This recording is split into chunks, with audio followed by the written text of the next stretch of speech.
Life's Fingerprint: How Birth Order Affects Your Path Throughout Life. Written by Dr. Robert V. Hurst.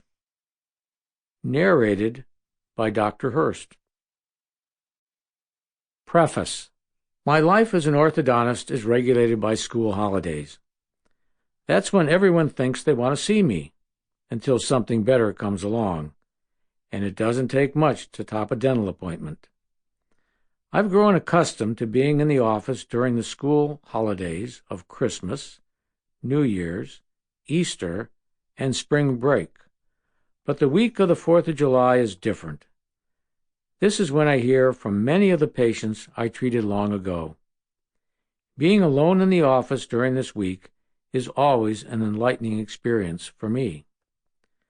On one of these days, the front page of our local newspaper featured an article titled, "Head Custodian Taking Break After 37 Years." It seems that James Spencer, the oldest of 9 children, began work at the school at the age of 16 when his father died, and he had to help his mother with the bills. He continued to work while he got his high school diploma, and then became head custodian, overseeing a staff of 10 people. His job started at 7 in the morning, but he was always there early, always in control of his duties and his staff. He was absent only once during the 37 years, the day his mother died. This was his first and only job. This story illustrates some characteristics of the firstborn child, better than any example I could think of. And there it was on the front page of the paper. This man was the head of his team, dependable and responsible. Only a firstborn would keep the same job for 37 years and be there for his mother in life and in death. Later that day, I attended to all the calls that came in while I was out. My secretary, Anne, neatly arranged all the messages by the name of the caller, nature of the problem, phone number, and what was said to them. She then color-coded them for my action. Anne worked with me for over 37 years and was the super-organized and reliable only child.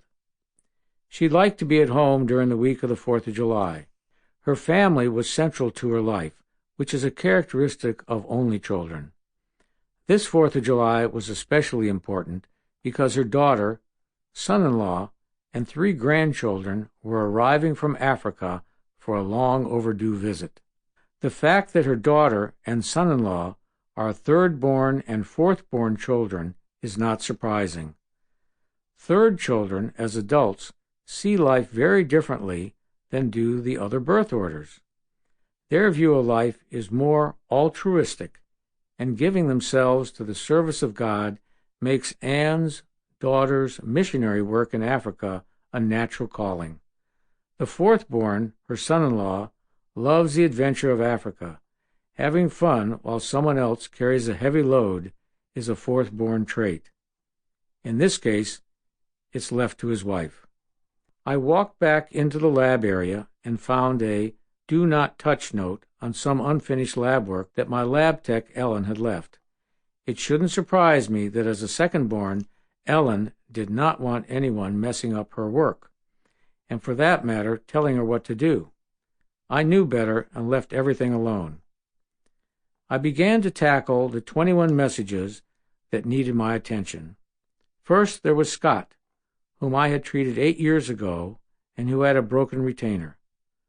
Scott is a firstborn.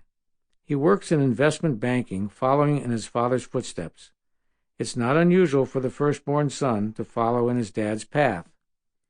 When I told Scott I could fix his retainer, I could hear a sigh of relief. 1 message returned, 20 to go. Next was Rebecca's mom, who saw a dark spot on the inside of Rebecca's back molar and was sure it was causing her pain. Rebecca is an only child. Mom is a single parent. Returning her call, I got Rebecca on the phone. She told me she wasn't having any pain, but she was just bored at home. Sample complete. Ready to continue?